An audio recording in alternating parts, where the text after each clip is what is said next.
Hi guys, welcome back to another video, and today's video is the Game Week 2 preview. That sounds like a different tone to last season, but I never said 2 last season because we started on Game Week 10. But yeah, anyway, enough of the waffling. In this video, I have chosen 4 players that you could possibly choose for the upcoming Game Week. And they're not just good for Game Week 2, they're good for Game Week 3, they're good for Game Week 4, they're good for Game Week 5, good for Game Week 6, and maybe even good for Game Week 7 as well. So I've chosen players that are good for a number of game weeks and ones that you should bring into your team. So the first player on the list is Kevin De Bruyne. He didn't play against Tottenham, only came on for a 10-minute cameo, so he did play, but he didn't play the full game, and Man City lost. And if he's fit and available to play against Norwich, I fully expect him to start. 1, he is their best player, and 2, City really needed points, especially after losing on the opening day. So if De Bruyne is fit and raring to go, I expect him to start against Norwich. And he also plays Arsenal and Southampton, so Norwich, Arsenal and Southampton in City's next 5 games, which is really good for scoring goals, because those teams aren't the best defensively. And Kevin De Bruyne is the best player, and obviously a lot of people may not pick him because he didn't really come on in the first game, and maybe people might look at Bruno Fernandes or a Mo Salah for the second game week, or even a Sadio Mane or a Harry Kane or something. Kevin De Bruyne is likely to be lowly owned, so you could jump on him, and if he gets a big haul against Norwich, it could be really good for your FPL team. And the next player on the list is Brighton forward Neil Maupay. So on the opening day of the season, Brighton were losing 1-0 to Burnley. But in the 73rd minute, a certain man popped up with a goal. And that certain man was called Neil Maupay. Brilliant right there. Super duper duper trooper booper. Confidence boost for Neil Maupay right there. And obviously, in the 78th minute, McAllister went on to score the winner. So it's a confidence boost for Brighton, because they came from behind to win the game. And a confidence boost for Neil Maupay, because he scored a decisive goal, which was the equalising goal in that game. Really good right there. And Brighton play Watford in their next game. And obviously Watford, on the opening day of the season, they did beat Villa 3-2. Really good performance from them. But they did ship 2 late goals. And Brighton may be looking at the game against Watford thinking, well, we can get at them later on because they were winning 3-0 against Villa. And then they probably thought, oh, this game's done. And then had a lapse in concentration, got a bit relaxed, and then conceded 2 late goals. So they're not as sound defensively as people may have first thought previous to Villa scoring those 2 late goals. So Brighton will probably be looking positively at that. And also, they play Arsenal, Brentford and Palace in their next 5. So let's hit it. So hear this.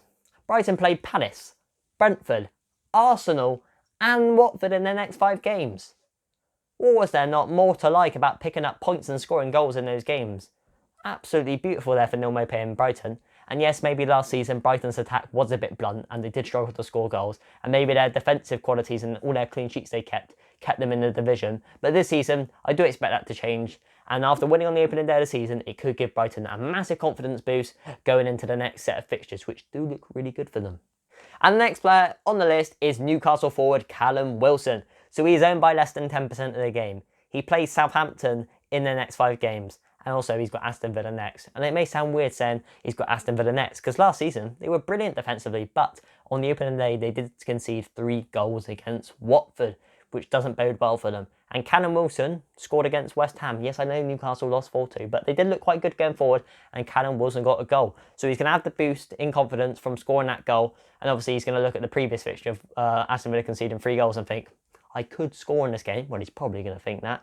And obviously they play Southampton in the next 5 too, so that's another game where you can probably think, I could score in that. But to be honest, he probably goes into every game thinking, I could score in that. But, you know, some games maybe he thinks more than others. Like, he doesn't turn up at the Etihad thinking he can score as many goals as, let's say, turning up at Carrow Road. You know what I'm trying to say there?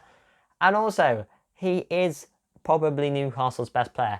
And when Newcastle score, pretty much 9 times out of 10, the goals are either assisted or scored by Callum Wilson. And the next player on the list, and the final player on the list, is Aston Villa forward Danny Ings. And yes, I do know he is in by nearly 40% of the game, which is rather a lot. But what do you expect? He only cost 8 million and he plays Newcastle next. And in Newcastle's opening game, they shipped 4 goals against West Ham, which was really disappointing for Newcastle fans. And they were lucky it wasn't even more. Later on in that game, West Ham were absolutely bossing it and they could have scored even more and made the defeat look much worse for Newcastle. But they didn't, and it ended 4-2.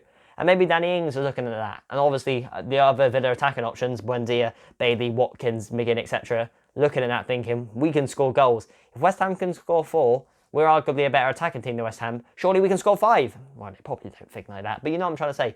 Villa and Danny Ings probably think they can score goals. Also, they play Brentford in the next 5. And I know we can't really judge Brentford because we haven't really seen them play much. But I expect Villa to score against them too. And obviously, Danny Ings scored on the opening day of the season. And Villa lost that game. So that kind of says Well, if Villa lose the game and Danny Ings scores, Danny Ings is going to have a boost in confidence for scoring, and he's going to think, we don't want to lose, and the players are going to think, we don't want to lose on the opening day. We need to get points if we want to finish in a respectable place this season. So it kind of does bode well there for Danny Ings and Aston Villa. So now we've looked at the good options, now let's look at my team and see how they fared in game week 1. So as you can see, it was a really disappointing week for me in FPL, and really only my Liverpool players were the ones who got me points this week, well, let's say big hauls. Tsimikas, Mo Salah and Jota were the ones that saved me. Up until that Liverpool game, my team was looking really, really poor.